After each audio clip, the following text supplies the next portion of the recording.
이번에 EV9이 나오면서 정말 많은 분들이 환영해 주셨죠. 우리가 정말 원하던 전기차가 드디어 나왔다, 이런 얘기가 많았죠. 첫째, 공간이 크다.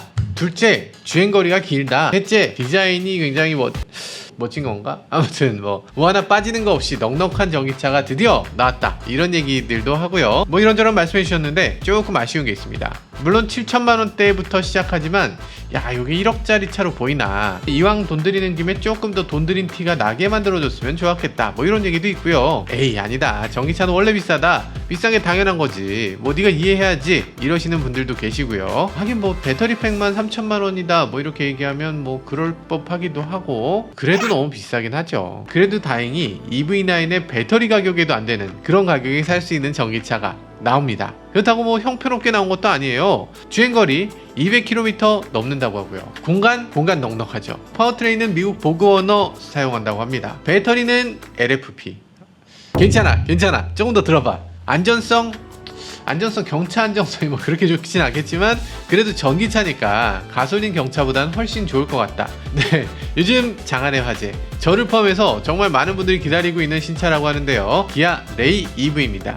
이 레이 EV 불과 2개월 후면 나오거든요. 너무너무 기대되고요. 어떤 차인지 함께 살펴보시죠.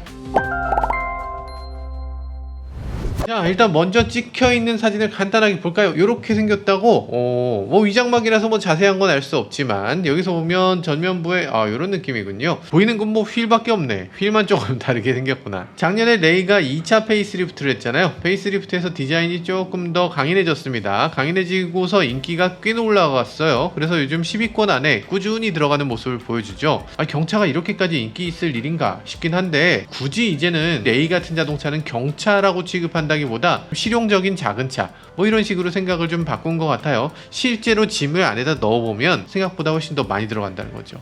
예를 들어서 아반떼하고 이 차하고 실내에 어떤 게 더 많이 들어갈 것이냐, 어떤 게 더 큰 물건이 잘 들어갈 것이냐를 놓고 보면 레이가 압도적으로 더 잘 들어가거든요. 그러다 보니까 당연히 인기를 끌게 되는 것 같아요. 이거 전기차로서도 계속 인기를 끌 수 있을지 좀 더 보죠. 일단 기존 페이스리프트 된 레이도 보면 약간 전기차 느낌이 좀 나게 그렇게 디자인이 됐네요. 레이 중에서도 이런 디자인이 있습니다. 이거 그래비티 트림이라고 하는데요. 이 그래비티 트림이 특히 전기차 같이 생겼네요. 기존하고 새로운 레이하고 디자인은 굉장히 비슷할 것 같긴 합니다. 앞부분에 보면 여기 네모난 충전구 위치가 보이네요. 한가운데로 충전구 위치가 바뀌었습니다. 이전 레이도 충전구가 앞쪽에 있긴 했는데 약간 삐딱하게 있었거든요. 가운데 있으면 좋은 점은 뭐냐, 이쪽 편에서 충전해도 되고 저쪽 편에서 충전해도 되니까 세우는 위치에 그렇게까지 구애받지 않는다, 이런 생각이 들고요. 사실 저는 충전구가 뒤쪽에 있어야지 조금 더 유리하다고 생각하는데, 왜냐하면 주차할 때도 충전기에다 후진해서 주차하는 경우가 많으니까, 우리는 후진 주차를 좋아하니까 뒤로 넣었으면 좋겠다는 생각이 들기도 하고, 그리고 뒤쪽에 있으면 오염도 좀 덜 돼요. 앞쪽에 있으면 앞차의 흙탕을 그냥 튀기 때문에, 아니면 벌레들 이런 것들 막 만져야 되기 때문에 뻘찍하거든요. 이게 테슬라처럼 버튼만 누르면 알아서 자동으로 열리는 것도 아닐 거잖아요. 눌러서 열어야 될 텐데 좀 손 안 대고 할 수 있는 방법을 연구를 해주셨으면 좋겠다는 생각이 들어요. 그럼 애초에 그럼 왜 앞에다 붙였냐? 사람들 다 싫어하는데 이유가 있습니다. 요즘 현대 기아차 구조가 다 그래요. 전기차 전용 플랫폼 같은 경우는 다 뒤에 있죠. 아이오닉 5, 아이오닉 6, EV6, EV9 다 뒤에 있잖아요. 이게 왜 그러냐면 전기차 전용인 경우에 자동차의 뒤쪽에다가 모터라든지 온보드 차저라든지 기타 등등의 장치들을 뒤에다 붙입니다. 그러니까 만약에 앞쪽에다 전기 케이블을 꽂게 되면 거기서부터 케이블이 뒤로 와야 되잖아요. 그 케이블도 되게 두꺼워요. 그리고 위험하기도 하겠죠. 그러니까 여기서 꽂는 데서 바로 충전할 수 있게 뒤쪽에서 충전되게 하자 라는 생각인 거고요. 그리고 지금 이게 전용 플랫폼이 아닌 경우, 가솔린하고 이걸 동시에 써야 되는 경우는 어떤 게 가장 효율적이겠어요? 엔진을 쏙 빼고 거기다 모터 딱 집어넣으면 돌아가게 만들면 가장 효율적이겠죠. 그래서 그렇게 만드는 겁니다. 모터랑 감속기를 이 엔진하고 변속기의 형태하고 굉장히 비슷하게 만들어요. 그래서 엔진하고 변속기를 떼내고 그 자리에다가 바로 모터랑 감속기 넣으면 그냥 작동되게 그렇게 만드는 거죠. 자동차의 나머지 부분은 전혀 바꾸지 않아도, 그냥 추가로 뭔가 변경하지 않아도 그냥 딱 꽂으면 바로 교체될 수 있게 이렇게 소형화하고 경량화한 제품이 들어가는 거죠. 그러다 보니까 거기 온보드 차저도 그쪽에 들어있습니다. 한 덩어리로 한 번에 쏙 들어가게. 그러다 보니까 충전구를 또 뒤에 놓을 수가 없는 거죠. 충전구에서 꽂으면 바로 거기서 충전이 돼야 되니까. 그래서 이 가솔린과 전기차 겸용인 차들은 이렇게 충전 포트가 앞에 있습니다. 조금 섭섭한 면도 있지만 나름대로 이유는 있으니까 뭐 이해해 주자고요. 자, 그리고 바퀴 같은 경우는 이렇게 생겼습니다. EV9에서 봤던 것 같은 바퀴하고 뭔가 패밀리룩 같은 느낌이 들어요. 기아 가만 보면 이 디자인들이 패밀리룩이 좀 지나친 면도 있습니다. 세로형 램프에 스타맵 시그니처에 뭐 이런 식으로 해서 대중소 디자인이라고 할까? 이런 식이 되고 있는데, 예를 들어서 EV9이 뭐 소울 디자인하고 비슷하다 이러면 EV9 입장에서 굉장히 기분 나쁘잖아요. 그런데 지금 레이가 EV9하고 좀 비슷한 느낌이 있는데? 라고 하면 내 입장에서는 너무 기분 좋을 것 같은데. 그래서 패밀리룩은 비싼 자동차의 디자인을 가지고서 이 볼륨 모델, 좀 저렴한 자동차에 적용했을 때 저렴한 자동차가 많이 팔리게 하는 이런 효과가 있습니다. 레이 입장에선 좋은 전략이긴 하죠. EV9 입장에서는 좀 섭섭하겠네. 레이 전기차 나올 때 사실 이게 언제 나왔지? 12년 됐나요? 이 차 처음 나왔을 때 취재 간 적이 있었어요. 그때 현대차 연구소 안에서 취재를 했습니다. 기아차 화성공장에서 시승을 했던 걸로 기억이 돼요. 그때 연구소에서 제가 딱 밟아보고 깜짝 놀랐습니다. 차가 너무 잘 나가. 생각보다 너무 잘 나가서 깜짝 놀랐는데, 뭐 일단 차도 공간도 넉넉하고 무게중심도 낮게 잡혀있고 여러가지로 좋았어요. 좋았는데 망했죠. 안 팔렸습니다. 안 팔릴 수밖에. 정부에서 만들라고 해서 만드는 거지 이걸 누가 사냐, 그럴 정도였어요. 그때 당시 기아차도 이게 진심이 아니라는 게 느껴졌습니다. 그때 현대기아차 친환경 담당 임원이 나서서 뭐라고 했냐면, 전기차는 구색맞추기에 가깝다, 실제로는 하이브리드가 더 맞다, 이런 식으로 얘기를 하셨어요. 전기차의 미래에 대해서 전혀 파악 못했던 거지. 해외 얘기를 하면서 리프 같은 차 그거 아무것도 아니다, 리프 많이 팔리지만 그거 다 경차 수준의 차고 기껏 해봐야 뭐 8, 90km 가는 차를 어떻게 그걸 일상적으로 타라는 거냐, 뭐 이렇게까지 말씀하셨어요. 정말 마지못해서 내놓은 거고, 그 당시에도 홍보를 이렇게 안 할 수가 있나 이렇게 생각하기도 했고, 배터리도 황당했죠. 요즘 EV9 뭐 얼마예요? 99.8kWh 정도 되잖아요. 그때 레이 16.4kWh였습니다. 그러니까 주행하는 거리 91km. 이건 좀 너무하잖아. 가격도 너무했던 게 가격이 4,500만원. 아니 이거 뭐 장난하는 수준도 아니고 4,500만원을 내고서 주행거리 90km짜리 차를 탄다는 건 이건 뭐 장난이잖아요. 그런데 이번에 나올 레이는 전혀 다른 상황입니다. 주행거리 200km를 넘습니다. 대박. 배터리는 35kWh 넘고요. 가격은 3천만원 이내라고 합니다. 와, 브라보. 와, 대단하죠. 대단하지 않습니까? 지금 레이 가솔린이 풀옵션으로 가게 되면 1천만원 될걸? 근데 전기차를 사서 보조금을 800만원 받겠다 라고 하면 가솔린 레이 타려는 사람이 한 500만원 더 주면 전기차 레이 산다는 거죠. 훌륭하지 않습니까? 그런데 여기는 비밀이 좀 있습니다. 비밀은 배터리죠. 일단 요즘 전기차에 들어가는 니켈, 코발트, 망간, 그런 NCM 배터리가 들어가진 않을 것 같아요. 3원계 배터리는 아마 조금 어려울 것 같습니다. LFP 배터리가 들어갈 걸로 전망되고 있습니다.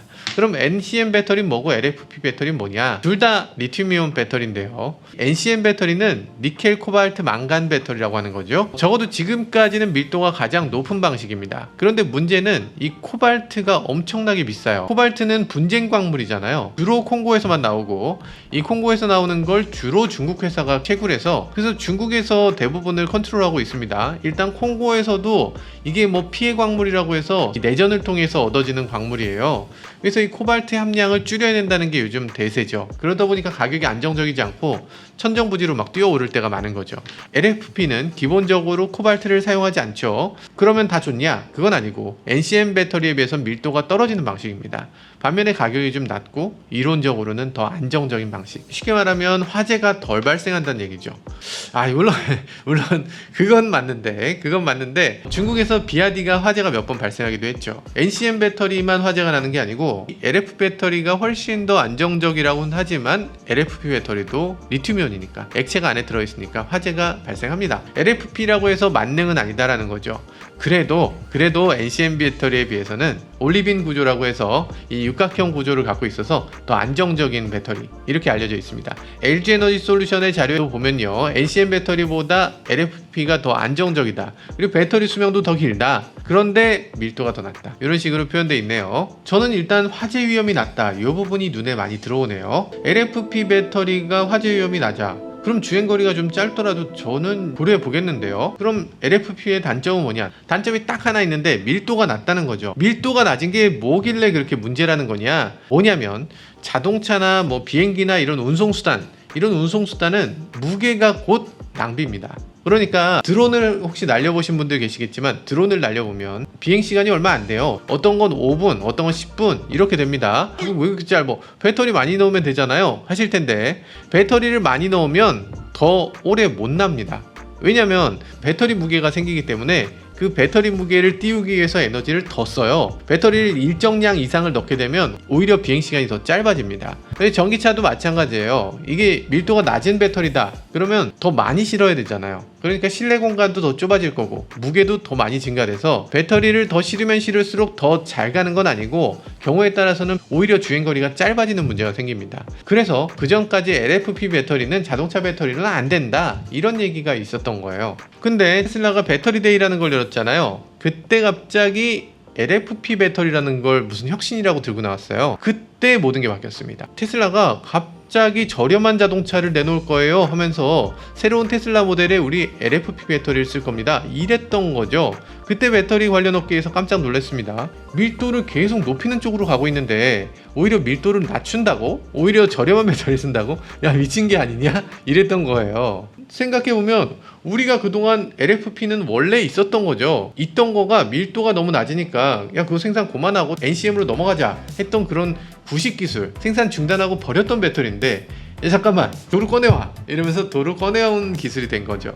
원래 LFP는 밀도가 상당히 떨어졌습니다. 킬로그램당 몇 킬로와트나 되냐, 기껏 해봐야 100킬로와트 조금 넘는 정도, 이 정도였어요. 근데 최근 들어서 얼마나 발전했냐, 테슬라가 이걸 발표할 때만 해도 킬로그램당 160와트시 정도를 낼 수 있다 이렇게 발표했습니다. 아까 말씀드렸다시피 이 배터리를 실을 때 무게가 갑자기 증가하면 그럼 차가 주행할 수 있는 거리가 줄어든다고 했잖아요. 근데 킬로그램당 160와트시 이 정도면은 그래도 좀 쓸만하다 이렇게 됐던 거죠. 보통의 NCM 배터리가 킬로그램당 목표치가 250와트시 정도거든요. 그러니까 NCM 배터리에 비하면 확실히 부족한데 그래도 160와트시면 그런대로 괜찮네, 뭐 쓸만은 하네, 가격이 절반이면 뭐 쓰지 뭐 이 정도였던 겁니다. 그래서 테슬라가 모델 3 스탠다드 같은 차에 LFP를 넣게 됐고요. 그리고 중국의 많은 메이커들이 저가 자동차에 LFP를 넣게 된 거죠. 그런데 이번 레이 EV에 들어가는 배터리 공급사가 CATL이거든요. CATL의 자료에 따르면 이 LFP를 조금 고도화시키면 NCM 밀도가 지금 킬로그램당 250Wh라고 했잖아요. 근데 새로운 LFP의 밀도는 킬로그램당 230Wh. 야, 이렇게까지 올릴 수 있다는 겁니다. 이게 가능한가? 이 뻥 아닌가 싶어요. 아니 저도 안 믿어져요. 왜냐면 아니 이렇게까지 좋으면 다 LFP 쓰게? 이러면 누가 NCM 써? 뭔가 말이 안 되는데. 이 기사를 보면요, CATL이 작년 8월에 LFP에 알루미늄을 넣어서 밀도를 높인다고 발표를 했다고 해요. 이게 M3P라는 배터리인데 올해 초에 양산을 개시했다고 합니다. 그래서 이제는 M3P 배터리를 일반적으로 사용할 수 있게 됐다고 해요. 아니 화재 위험도 적고 수명도 길고 가격도 싸고 에너지 밀도가 비슷해? 그러면 당연히 이거 하면 되겠네 라는 거죠. 그래서 레이 같은 경차, 무난하고 실용적인 경차라면 LFP 같은 배터리, 좀 저렴한 배터리를 넣고 가격을 한 1000만원이라도 싸게 해주자 이런 거죠. 그리고 조금이라도 잘 달려야 된다, 뭐 성능이 중요하다, 이런 차는 NCM이나 아니면 앞으로 나올 컨덴스드 배터리나 이런 걸 넣고 무게 대비 거리를 더 길게 뽑자 이렇게 된다고, 이렇게 두 가지로 나눠진다고 생각하면 될 것 같습니다. LFP가 정말 형편없으면 없어지겠죠. 없어지겠지. 그게 계속 나오겠어? 그리고 니켈 코발트 망간은 우리나라 기술이고 LFP는 중국 기술이다 이렇게들 얘기들 많이 하시는데 니켈 코발트 망간을 우리가 어디서 수입하겠어요? 다 중국에서 수입합니다. NCM 배터리는 반도체 같은 이런 첨단 기술이 아니잖아요. 이 규모의 경제 문제지 최첨단의 막 정말 누구도 저걸 개발할 수 없고 기술력이 막 압도적으로 2배고 이런 게 아니잖아요. 다 고만고만하잖아. 다 고만고만한데 여기서 그 원료를 그럼 누가 가지고 있느냐가 경제력을 좌우하는 거죠. 근데 코발트는 지금 아까 말씀드렸다시피 콩고에서 나오고 그 광산은 중국이 갖고 있어요. 그러니까 이게 NCM 배터리를 가지고서 경쟁해도 글쎄 더 이상 얘기하면 큰일 날 것 같고요. 아무튼 지금 중국도 만만치 않다. 중국도 NCM이나 LFP나 만만치 않고 어떤 기술이 어느 나라에 종속돼 있다라고 얘기하기는 어렵다. 둘 다 양쪽 나라가 다 열심히 하고 있다. 이렇게 보면 될 것 같습니다. 어우 큰일 날 뻔했어. 선 넘을 뻔했어요. 자, 전기 모터와 관련된 부품들은 어디서 들여오느냐? 여기 보면 보그워너에서 들여온다고 합니다. IDM 통합 모듈이라고 하는 걸 들여온다고 하는데요. 배터리만 연결하면은 바로 작동되는 그런 모듈이라는 얘기죠. 턱 받아서 그냥 턱 끼우면 되는 겁니다. 보그워너는 지난번에 아마 아실 거예요. 저희 코리아에 열심히 투자하겠습니다. 정말 최선을 다하겠습니다. 뿌잉뿌잉 했던 그 회사 다들 아시죠? 이미 2020년 6월에 창녕 공장에다가 100억 원 정도 투자했습니다. 전기차 통합 구동 시스템의 생산 라인을 증설했고요. 작년 11월에는 620억 원을 들여서 대구의 미래차 부품 연구센터를 설립했습니다. 창녕 공장에서 IDM 모듈을 생산한다는 얘기죠. 동이오토가 서산에 있거든요. 여기 가까우니까 바로 탁 연결해주면 바로 탁 차가 생산될 수 있다는 얘기죠. 동이오토가 지금 레일을 생산하는 외주업체죠. 지금 현대는 GGM이라고 해서 이 광주 글로벌 모터스가 캐스퍼를 생산을 하고요. 모닝, 레이 이런 자동차들은 동이오토가 생산하면서 생산 원가를 굉장히 낮출 수 있는 그런 외주업체라고 할 수 있죠. 전기차도 생산할 수 있을까요? 아니, 당연하죠. 예전에 레이 EV 만들 때 우리나라 최초의 전기차 공장이라고 할 수 있는 그런 곳이기도 하고요. 지금도 니로 플러스 생산을 동이오토에서 하고 있으니까 전기차 많이 만들어 본 경험을 토대로 레이 EV도 생산할 수 있을 걸로 생각됩니다. 저희 회사는 일단 살 것 같아요. 저희 회사에 꼭 필요한, 정말 짐 많이 실을 수 있고 경차 혜택도 받을 수 있고 뭐 여러 가지 면에서 저희 회사에 꼭 필요한 것 같아요. 안 살 이유가 없겠는데? 아, 주행거리가 짧은 거? 처음에는 전기차 살 때 주행거리 짧으면 못 삽니다. 불안해서 못 사지. 근데 어느 정도 주행을 해보다 보면 전기차에 익숙해지고 나면 전기차가 400km, 500km 가는 전기차 실제로 400km, 500km 가본 적이 내가 있나? 1년에 한 번이나 가려고 그 배터리 그 무거운 걸 맨날 싣고 다녀야 된다는 거, 그게 조금 낭비로 느껴집니다. 그래서 아마 회사 차로는 좀 주행거리가 짧은 게 좋지 않나 이렇게 생각되기도 해요. 그래서 저희가 산 차가 푸조 E208, 이 차 같은 경우는 지금 주행거리를 280km로 받았거든요. 지방을 전혀 안 간다라고 생각하면 뭐 충분히 괜찮은 것 같아요. 일단 나오는 시점은 언제냐? 하반기에 나오는 걸로 돼 있는데요. 하반기면은 2주 남은 거잖아. 아닐 것 같고요. 대략 한 2개월 정도는 걸리지 않을까 싶어요. 8월, 9월 그쯤엔 나오겠죠. 왜냐면 전기차가 정말 겨울에 나와버리면 큰일인 게 11월, 12월 되면 보조금이 없어집니다. 그럼 그때 판매를 할 수가 없어요. 아예 판매가 안 되기 때문에 그때 나오는 건 전기차로서는 너무 안 좋은 시기고요. 그리고 이 차에 LFP 배터리 들어간다고 했잖아요. LFP 배터리는 겨울철에 주행거리가 쥐약이라는 얘기를 많이 하죠. 이 겨울철 효율이 떨어지니까 LFP 배터리는 겨울보다는 좀 가을 정도에 나와주면 좋겠다 이런 생각이 들어요. 아, 잠깐만, 혹시 LFP 배터리를 가을 겨울에 내놓는 이유는 LFP 배터리지만 성능이 좋아서 겨울철에도 충분히 버틸 수 있다 이런 의미일까요? 아니면 히트 펌프를 넣기 때문에 그 히트 펌프 덕분에 괜찮을 것이다 뭐 이런 얘기를 하는 거 아닐까요? 그런 생각이 살짝 들긴 하는데 어쨌든 그래도 8월 말 9월 초에는 꼭 나와주면 좋겠습니다.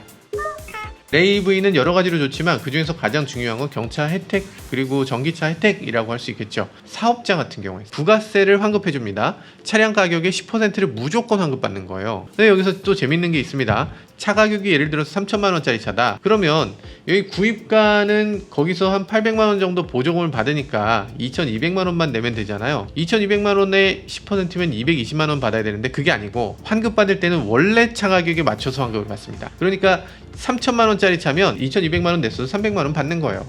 쏠쏠하죠. 이 차는 전기차와 경차 혜택을 둘 다 받을 수 있는 자동차인데 취득록세를 놓고 보면 전기차는 140만 원 감면되고 경차는 4%에 75만 원 감면되거든요. 그러니까 어떤 경우가 됐든 취득세는 한 50만 원 정도 나올 거다. 차 뽑을 때 차 가격만 딱 내고 취득세는 크게 신경 쓰지 않아도 된다는 얘기죠. 그리고 경차 같은 경우는 주유 할인 카드를 주거든요. 이 전기차에도 주유 할인 카드를 줄 것인가? 요거에 대해서는 잘 모르겠습니다. 요거 정부에서 그런 것까지 혜택을 주면 참 좋을 것 같네요. 여튼 자동차만 사면 정말 돈 들어갈 게 없다. 유지 보수비도 엔진 오일 갈거나 뭐 미션 오일을 갈거나 뭐 이런 게 없어요. 그냥 그대로 타면 된다. 충전 요금만 내면 되는데 일반 레이가 연비가 그렇게 좋지 않거든요. 경차라고 해서 연비가 좋다고 생각하면 완전 오산입니다. 거의 소나타 정도의 연비를 보여줘요. 그래서 연비가 굉장히 나쁜 차인데 이거 전기차로 하게 되면은 그거의 반의 반 정도만 내면 되겠죠. 그래서 전기차 혜택이 어마어마한 자동차가 될 것 같다 이런 생각이 드네요.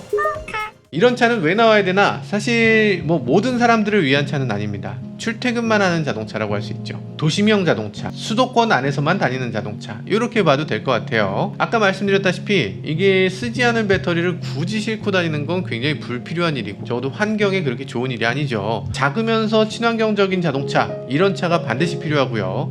예전 같으면 전기차를 저렴하게 만들 수 없으니까 어쩔 수 없이 차를 크게 만들 수밖에 없었습니다. 이젠 더 이상 그런 시기가 아니라는 거죠. 차를 작게 만들면서 좀 더 경제적으로 만들 수 있는 자동차가 나온다면 이런 자동차 더욱더 많아질 필요가 있습니다. 지금까지 전기차들은 가격이 비싸니까 다 프리미엄이었죠. 나오는 차들마다 5천만 원은 기본이고 1억이 넘어가는 차들도 수두룩했죠. 근데 이런 차들만 나와서는 전기차가 대중화될 수 없으니까 정말 많은 사람들이 탈 수 있는 이런 작은 친환경차, 이런 차들이 많이 나왔으면 합니다.